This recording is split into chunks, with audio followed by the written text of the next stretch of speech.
Oke, shalom Bapak Ibu, saudaraku terkasih dalam Tuhan yang ada di ruangan ini, shalom juga buat Bapak Ibu yang ada di ruang overflow maupun yang ada di Zoom. Ya, hari ini kalau kita bisa jumpa, ini sebuah kesempatan yang sangat luar biasa. Yang percaya katakan amin.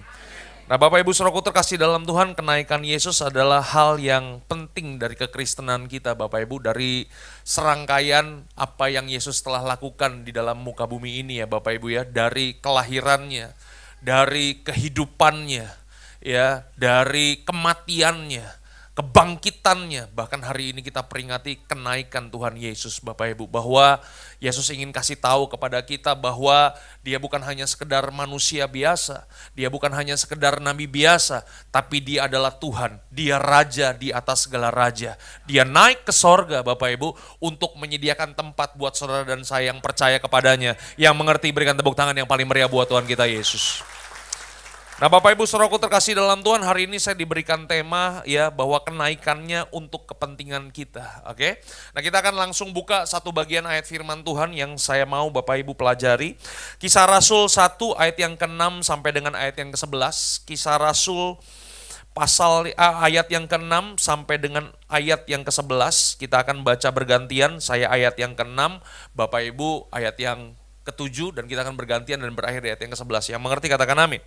Oke, kita langsung baca. Maka bertanyalah mereka yang berkumpul di situ, Tuhan, maukah engkau pada masa ini memulihkan kerajaan bagi Israel? Ayat yang ke-7, 1, 2, 3. Oh, sama-sama Bapak Ibu. Oh, ini dia. 1, 2, 3. Jawabnya,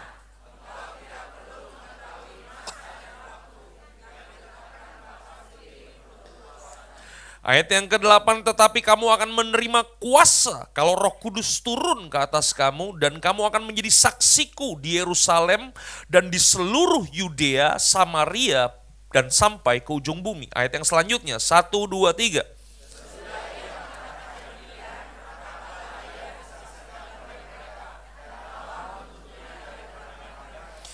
Ketika mereka sedang menatap ke langit, waktu ia naik itu, tiba-tiba berdirilah dua orang yang berpakaian putih dekat mereka. Nah, ayat yang ke-11 kita baca sama-sama, 1, 2, 3.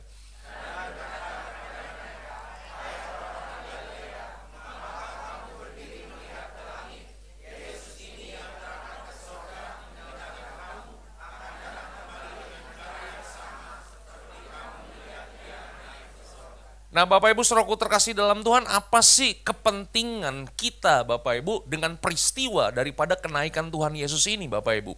Yang pertama Bapak Ibu, kita akan yang pertama adalah begini Bapak Ibu, bahwa Yesus datang ke dalam dunia supaya saudara dan saya kita hidup dalam kerajaannya Bapak Ibu.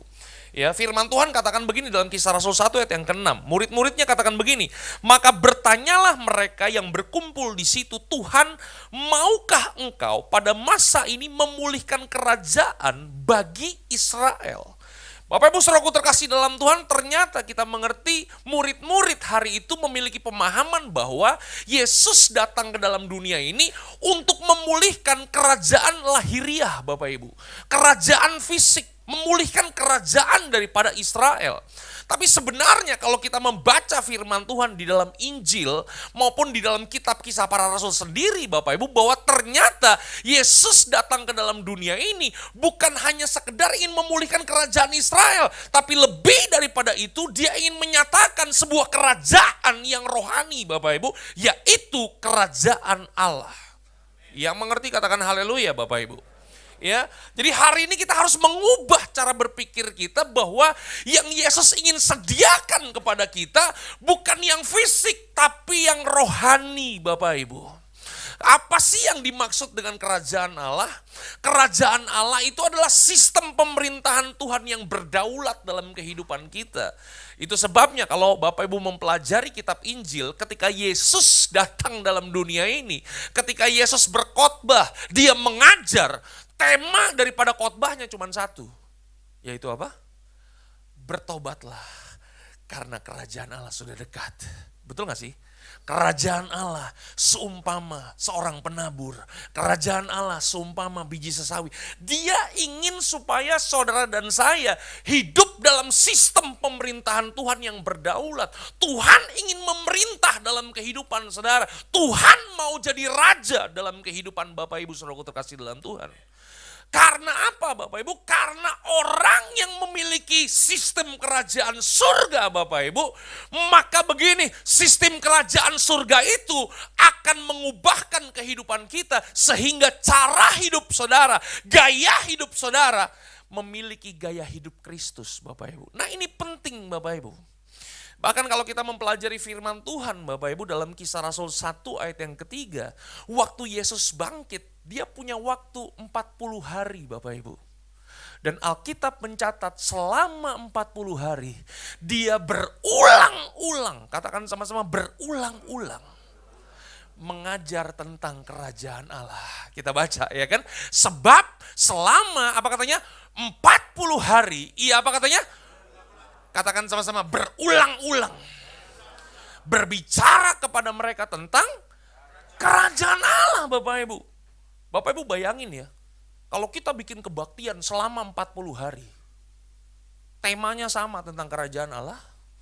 Yang khotbah juga sama. Pendeta Dieter Nicholas Gunawan. Ya kan? Isi khotbahnya juga sama selama 40 hari. Mungkin hari pertama kita masih on fire ya Bapak Ibu ya. Haleluya, puji Tuhan, praise the Lord. Ya kan, begitu hari ke-20, ya yang di overflow udah gak datang lagi mungkin ya kan. Karena udah keseringan denger, betul gak sih? Hari ke-39, tinggal pendeta Dieter Nicholas dan beberapa pemain musik yang hadir, yang lain udah gak hadir. Kenapa? Udah bosen Bapak Ibu, betul gak sih?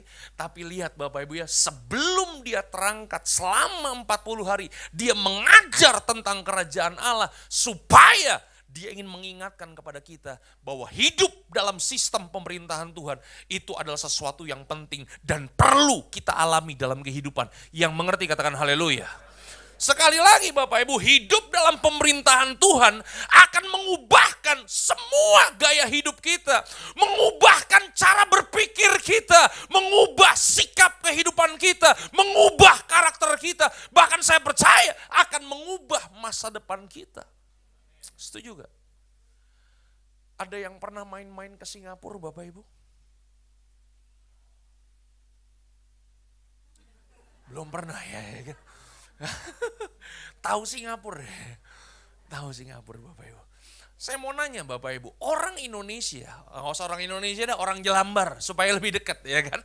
Orang Jelambar, kalau jalan-jalan main-main ke Singapura, saya mau nanya, berani nggak dia buang sampah sembarangan? Berani gak dia nyebrang sembarangan? Kenapa? Kenapa? Karena di Singapura ada sistem pemerintahan yang berdaulat. Di mana kalau kita melanggar, betul gak sih? Maka apa yang terjadi? Langsung $500 Singapura saudara. Betul gak sih? Makanya Bapak Ibu lihat ya, orang Indonesia kalau jalan-jalan ke Singapura, wah tertib semua. Kenapa? Ada sistem pemerintahan yang mengerti katakan haleluya. Ya, tapi begitu dia balik lagi ke Jelambar, kira-kira apa yang terjadi? Nah itu dia ya kan, buang sampah sembarangan lagi, nyebrang sembarangan lagi. Yang mengerti katakan haleluya. Katakan sebelah kanan, sebelah kiri, gua kenal siapa orang itu ya kan. Haleluya. Nah Tuhan gak mau Bapak Ibu bahwa hidup kita tuh begini-begini aja. Tuhan gak mau. Tuhan mau mengubah cara hidup saudara. Bagaimana cara hidup kita bisa berubah? Salah satu cara yang Tuhan berikan kepada kita, saudara dan saya, kita harus hidup dalam pemerintahannya. Yang mengerti katakan haleluya. Nah itu penting Bapak Ibu, oke? Yang kedua Bapak Ibu, apa sih kepentingan yang Tuhan ingin nyatakan dalam kehidupan kita melalui kenaikannya Bapak Ibu? Alkitab katakan apa? Dalam Kisah Rasul 1 ayat yang ke-8 Bapak Ibu. Firman Tuhan katakan begini, sebelum ia terangkat dia berpesan, tetapi kamu akan menerima kuasa kalau Roh Kudus turun ke atas kamu dan kamu akan menjadi saksiku. Saudaraku terkasih dalam Tuhan, waktu Yesus terangkat naik ke surga, Tuhan tidak membiarkan kita menjadi anak-anak Tuhan yang yatim piatu. Setuju gak? Makanya firman Tuhan katakan apa dalam Yohanes? Bahwa lebih baik aku pergi. Supaya apa? Supaya penolong itu yang bernama Roh Kudus, yang adalah Roh Allah sendiri, benar-benar memenuhi kamu. Yang mengerti katakan haleluya. Tujuannya untuk apa Roh Kudus diberikan kepada kita? Supaya saudara menjadi saksi. Halo. Jadi bukan hanya sekedar hidup dalam pemerintahan Tuhan Bapak Ibu. Bukan hanya sekedar input. Katakan sama-sama, bukan sekedar input. Tapi yang kedua, Tuhan punya kepentingan dalam kehidupan saudara dan saya. Supaya bisa output. Ada sesuatu yang keluar dari dalam kehidupan kita. Yaitu apa? Saudara dan saya menjadi saksi-saksinya Tuhan. Dengan gaya hidup kerajaan Allah yang kita miliki, Tuhan ingin mengubahkan total kehidupan kita dan membuat saudara menjadi alat-alatnya Tuhan. Makanya firman Tuhan berkata apa? Pergilah, jadikanlah semua bangsa muridku. Pesan amanat agung itu bukan untuk pendeta Bapak Ibu, bukan untuk hamba Tuhan. Pesan amanat agung itu buat setiap orang yang percaya kepadanya dan hidup dalam pemerintahannya. Yang mengerti katakan amin. Nah, cara hidup yang bagaimana sih? Ya, saksi yang bagaimana sih? Yang powerful, yang kemudian Tuhan ingin supaya kita lakukan selama kita hidup di dalam muka bumi ini Bapak Ibu. Coba kita buka Alkitab kita, Kisah Rasul 2, ayat yang ke-41 Bapak Ibu. Ya, tentang cara hidup jemaat mula-mula. Katakan sama-sama cara hidup. Ya kan? Bapak Ibu saudaraku terkasih dalam Tuhan, setuju gak dengan saya bahwa cara hidup itu lebih penting daripada cara kebaktian?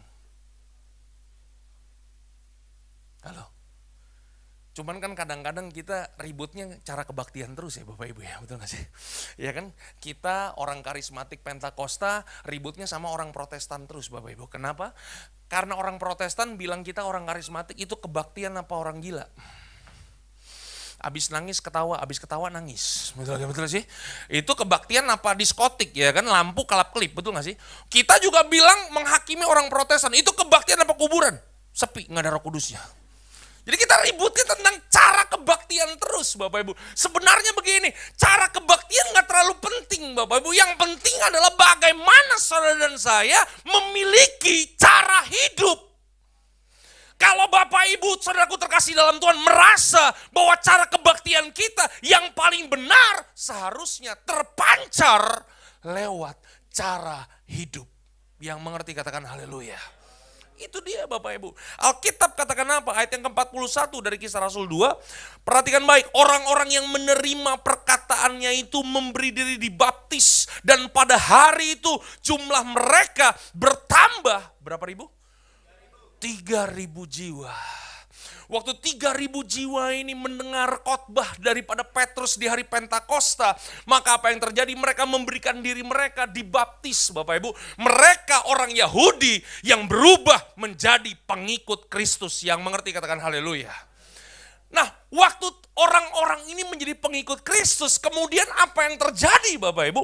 Ayat yang ke-42 firman Tuhan katakan begini, mereka itu bertekun dalam pengajaran rasul-rasul dan dalam persekutuan. Katakan sama-sama, mereka bertekun. Kata bertekun itu penting Bapak Ibu, ya kan? Berarti mereka masuk dalam sebuah proses pemuritan di mana mereka diajarkan pengajaran-pengajaran dasar. Itu sebabnya orang-orang Kristen yang kuat adalah orang-orang Kristen yang mau diajar. Yang mengerti katakan haleluya.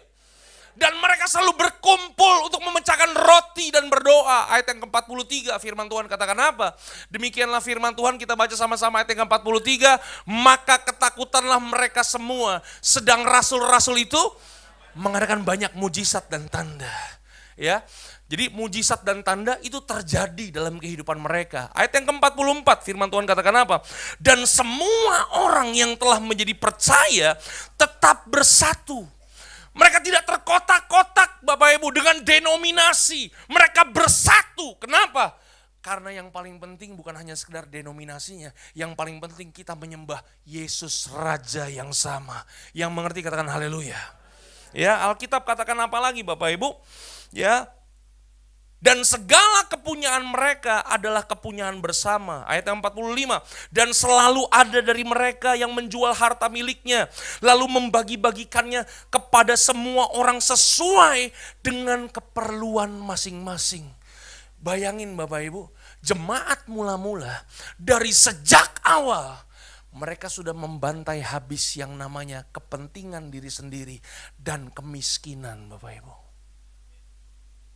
Bagaimana caranya?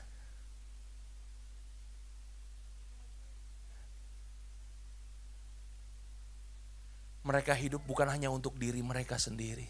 Mereka mikirin orang lain Bapak Ibu. Halo? Bapak Ibu tahu Cina? Ada yang pernah main-main ke negara Cina? Ini bukan Cina suku ya Bapak Ibu, ini negara yang saya maksud ya. Bapak Ibu pernah negara Cina itu kan komunis ya Bapak Ibu, betul gak sih? Mereka gak percaya kepada Tuhan Bapak Ibu. Tapi mereka menghidupi cara hidup jemaat mula-mula Bapak Ibu. Mereka gak ada yang lebih kaya, gak ada yang lebih miskin. Semua sama rata Bapak Ibu. Gak heran Bapak Ibu, Cina menjadi negara yang kuat Bapak Ibu. Bapak Ibu bayangin, mereka hanya ngikutin cara hidupnya, mereka dahsyat begitu Bapak Ibu. Halo? Saya nggak nyuruh saudara untuk pulang dan menjual harta saudara dan membagi-bagi, enggak ya. Tapi kita ambil prinsipnya, bukan hidup untuk diri kita sendiri. Saudara dan saya dipenuhi oleh kuasa Roh Kudus untuk menjadi saksi Bapak Ibu. Ayat yang selanjutnya firman Tuhan katakan apa? Ayat yang ke-46 kita baca sama-sama. Dengan bertekun dan dengan sehati, apa katanya? Katakan sama-sama, tiap hari di gereja. Pertanyaannya, ngapain mereka tiap hari di bait Allah itu? Saudaraku terkasih dalam Tuhan, kalau kita tarik ke zaman ini ya Bapak Ibu ya. Kalau ada jemaat Tuhan yang biasanya tiap hari datang ke gereja, biasanya apa yang mereka lakukan? Kalau nggak doa, kebaktian Bapak Ibu. Setuju nggak? Pertanyaannya, apakah mereka orang-orang yang sudah percaya kepada Kristus datang ke bait Allah untuk kebaktian dan berdoa? Hah? Bapak Ibu mesti mengerti bahwa bait Allah itu bukan tempat ibadah mereka lagi. Bait Allah itu adalah tempat beribadahnya orang Yahudi Bapak Ibu. Yang mengerti katakan haleluya. Sedangkan mereka adalah orang Yahudi yang sudah dibaptis dan percaya kepada Kristus. Betul nggak? Berarti mereka datang beribadah ke bait Allah itu bukan untuk beribadah, bukan untuk berdoa. Ngapain mereka tiap-tiap hari di bait Allah? Mereka menginjil Bapak Ibu. Mereka mengikuti jejak rasul mereka yang bernama Petrus. Karena pada saat di hari Pentakosta, waktu Petrus berkhotbah, 3.000 orang bertobat. Mereka ikuti jejak rasul mereka, menginjili, bersaksi kepada orang-orang Yahudi bahwa Yesus adalah Mesias. Yang mengerti katakan haleluya. Cara hidup yang begitu luar biasa yang dilakukan oleh orang-orang ini Bapak Ibu. Nah, kebaktian mereka di mana? Nah, ini kebaktian mereka, ya kan? Apa katanya? Mereka memecahkan roti di rumah masing-masing secara bergilir dan makan bersama-sama dengan gembira dan dengan tulus hati. Katakan sebelah kanan, sebelah kiri. Ternyata makan itu penting juga, ya kan? Ya kan? Ya. Makanya memang kalau komsel, kelompok-kelompok kecil ya Bapak Ibu ya, sel group ya. Biasanya kalau ada makannya, itu pasti jemaatnya cerdas-cerdas Bapak Ibu. Yang mengerti katakan haleluya. Nah itu dia Bapak Ibu. Kenapa? Ada fellowshipnya di situ, ada makannya di situ. Baru ayat yang terakhir, ayat yang ke-47, firman Tuhan katakan apa? Ini yang paling kita suka. 1, 2, 3.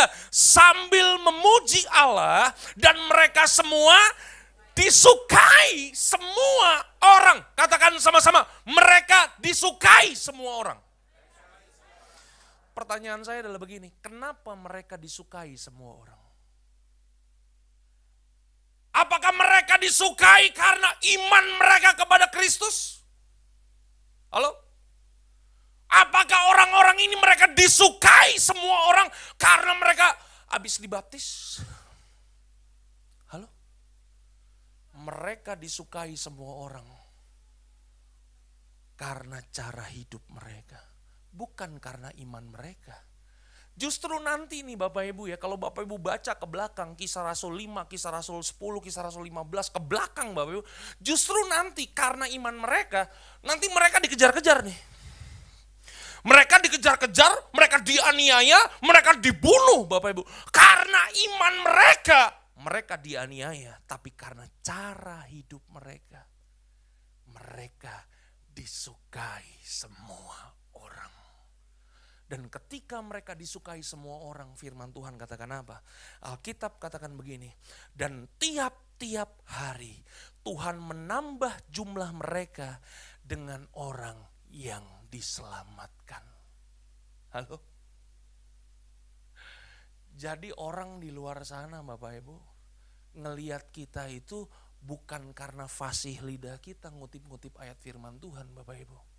Orang-orang di luar sana, mereka menyukai kita karena kita punya cara hidup Bapak Ibu. Halo? Jadi kepentingan yang pertama Bapak Ibu, Tuhan mau supaya saudara dan saya hidup dalam kerajaannya. Yang kedua Bapak Ibu, hiduplah dikuasai, dipenuhi oleh Roh Kudus yang akan memberikan kekuatan dan kemampuan kepada saudara untuk menjadi saksinya Tuhan. Hebat gak nih Bapak Ibu cara hidup model kayak begini? Hah? Pertanyaannya, dari mana mereka bisa punya cara hidup seperti ini Bapak Ibu? Apakah cara hidup seperti ini kemudian datang tiba-tiba? Apakah kemudian cara hidup seperti ini datang ketika mereka di tengah jalan tiba-tiba berubah hidupnya? Cara hidup seperti ini gak datang dengan tiba-tiba Bapak Ibu, karena ada peristiwa yang mendahuluinya Bapak Ibu. Dan peristiwa apa yang mendahuluinya? Kalau kita baca Kisah Rasul 2 ayat yang pertama, kita naik ke atas Bapak Ibu. Pada hari Pentakosta firman Tuhan katakan apa? Ayat yang pertama dari Kisah Rasul 2, demikianlah firman Tuhan, ketika tiba hari Pentakosta, semua orang percaya berkumpul di satu tempat. Ayat yang kedua, tiba-tiba turunlah dari langit suatu bunyi seperti tiupan angin keras yang memenuhi seluruh rumah di mana mereka duduk. Ayat yang ketiga, dan tampaklah kepada mereka, apa katanya? Lidah-lidah seperti nyala api yang bertebaran dan hinggap kepada mereka masing-masing. Ayat yang keempat kita baca sama-sama. 1, 2, 3. Maka penuhlah mereka dengan Roh Kudus. Lalu mereka mulai berkata-kata dalam bahasa-bahasa lain, seperti yang diberikan oleh Roh itu kepada mereka untuk mengatakannya. Jadi dari mana cara hidup itu? Bagaimana mereka punya kekuatan dan kemampuan untuk memberitakan Yesus adalah Mesias dalam kehidupan mereka? Karena apa Bapak Ibu? Karena mereka dikuasai oleh Roh Kudus, mereka dikendalikan oleh Roh Kudus, mereka dipenuhi oleh Roh Kudus. Halo? Makanya buat saya Bapak Ibu, dikendalikan Roh Kudus, dipenuhi Roh Kudus, dipimpin Roh Kudus, itu bukan cuma milik Pentakosta dan karismatik Bapak Ibu. Itu seharusnya milik semua orang percaya. Betul gak sih? Karena percayalah begini Bapak Ibu, tanpa Roh Kudus, saudara bukan siapa-siapa dan bukan apa-apa. Amin? Itu dia. Roh Kuduslah yang membuat kita jadi orang-orang yang sangat luar biasa Bapak Ibu. Kita punya impact, kita punya influence. Nggak peduli apapun latar belakang saudara. Nggak peduli siapa saudara. Nggak peduli apa status saudara dalam kehidupan ini. Yang paling penting bukan statusnya Bapak Ibu. Yang paling penting adalah begini. Ada nggak pemerintahan Tuhan dalam kehidupan saudara? Ada nggak Roh Kudus yang menggerakkan kehidupan saudara, yang memberikan kekuatan dan kemampuan kepada saudara? Itu yang paling penting. Agak kurang ada amin ya, begini-begini ya Bapak Ibu. Halo, masih ada orang Bapak Ibu ya? Ya, yang di ruang sebelah ada amin Bapak. Yang di Zoom ya kan coba ketikan amin, amin, amin, amin ya kan. Halo, itu dia Bapak Ibu. Dan ketika kita hidup memiliki pemerintahan Tuhan dalam kehidupan kita, Kita dikuasai oleh Roh Kudus sehingga kita menjadi saksi Bapak Ibu. Maka yang ketiga Bapak Ibu, kepentingan apa yang Tuhan ingin nyatakan melalui kenaikannya Bapak Ibu. Kisah Rasul 1 ayat yang ke-11 Bapak Ibu. Firman Tuhan katakan apa? Kita baca sama-sama 1, 2, 3.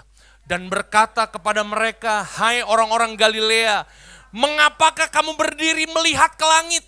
Yesus ini yang terangkat ke sorga meninggalkan kamu akan datang kembali dengan cara yang sama seperti yang ketiga. Kepentingannya adalah Tuhan mau supaya dia datang kembali Bapak Ibu. Dan ketika dia datang kembali, dia mau orang-orang yang hidup dalam pemerintahannya, orang-orang yang menjadi saksinya, melihat kedatangannya kembali. Halo? Pertanyaannya, apakah Bapak Ibu mau melihat kedatangannya kembali? Siapa orang yang bisa melihat kedatangannya kembali? Ya itu dia Bapak Ibu, yang udah kita pelajari sebelumnya. Betul gak sih? Orang-orang yang hidup dalam pemerintahannya dan orang-orang yang hidup menjadi saksi Bapak Ibu. Makanya hari ini melalui peringatan kenaikan ini Bapak Ibu, kita jadi orang percaya. Jangan hanya sekedar memikirkan diri kita sendiri. Jangan hidup hanya untuk diri kita sendiri Bapak Ibu. Tapi saudara dan saya, kita punya tugas yang sama Bapak Ibu. Supaya kerajaan Tuhan datang dan kehendak Tuhan yang jadi dalam kehidupan setiap kita. Jangan sampai Bapak Ibu saudara hidup di dunia ini jadi orang yang sia-sia.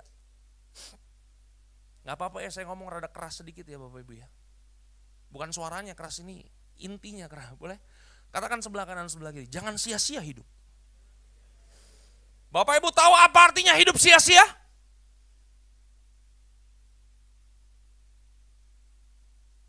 Saya ulang, Bapak Ibu tahu apa artinya hidup sia-sia? Itu persamaannya Bapak Ibu ya. Ya. Yang saya minta definisi. Hidup sia-sia. Hidup sia-sia itu begini. Saudara terima anugerahnya. Saudara terima berkatnya. Saudara terima mujizatnya. Tapi saudara gak bikin apa-apa dalam hidup ini. Saudara hanya mikirin diri saudara sendiri. Enggak Bapak Ibu. Jangan hidup sia-sia. Selama Tuhan berikan waktu dan kesempatan dalam kehidupan saudara, pakai hidup setiap kita Bapak Ibu untuk bersaksi. Karena ada Tuhan, roh Tuhan dalam kehidupan kita yang memberikan kekuatan dan kemampuan. Yang mengerti katakan haleluya. Tuhan Yesus memberkati Bapak Ibu sampai keturunan ke-7 dan ke-8. God bless you all. Tuhan memberkati. Haleluya. Kita worship dulu ya Bapak Ibu ya. Mari saya undang pemain musik kita maju ke depan.